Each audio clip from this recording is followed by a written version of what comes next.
చిత్తూరు జిల్లా తోపుచేనులో జరిగిన దొంగతన కేసు పోలీసులు ఛేదించారు. 5 నిందితులను అరెస్టు చేసి సొత్తు స్వాధీనం చేసుకున్నట్లు డీఎస్పీ పార్థసారథి తెలిపారు. తోపుచేనులో షర్మిల ఇంట్లో ఎవరూ లేరని తెలుసుకున్న నిందితులు అర్ధరాత్రి ఇంటిపై దాడి చేసి బాధితురాలి చేతులు, కాళ్లు కట్టి ఆమె మెడలోని బంగారు గొలుసు, ఇంటి ఆవరణలో నిలిపి ఉన్న ద్విచక్ర వాహనాన్ని దొంగిలించారు. జూన్లో బాధితురాలి ఫిర్యాదు మేరకు 2 ప్రత్యేక బృందాలను ఏర్పాటు చేసి నిందితుల కోసం గాలించినట్లు తెలిపారు. దొంగతనానికి పాల్పడిన 5 అరెస్టు చేశామని తెలిపారు. నిందితుల వద్ద నుంచి బంగారు చైన్, ద్విచక్ర వాహనాన్ని స్వాధీనం చేసుకున్నామని తెలిపారు.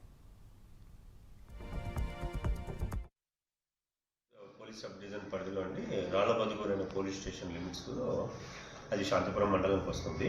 ఈ కోలమడుగు పంచాయతీ తోపుచేను గ్రామానికి చెందిన హెచ్ షర్మిల, వైఫ్ ఆఫ్ యువరాజు అనే ఆవిడ ఇంట్లో జూన్ 5వ తేదీన జూన్ 5వ తేదీ అర్ధరాత్రి 11:50 ఒక 5 మంది ముసుగులు వేసుకొని ఇంట్లో ప్రవేశిస్తారు.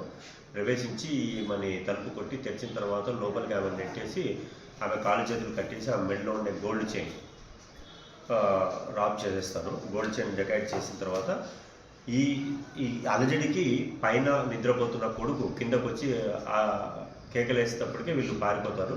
పారిపోతూ హోండా డియో 2 వీలర్ వాళ్ళ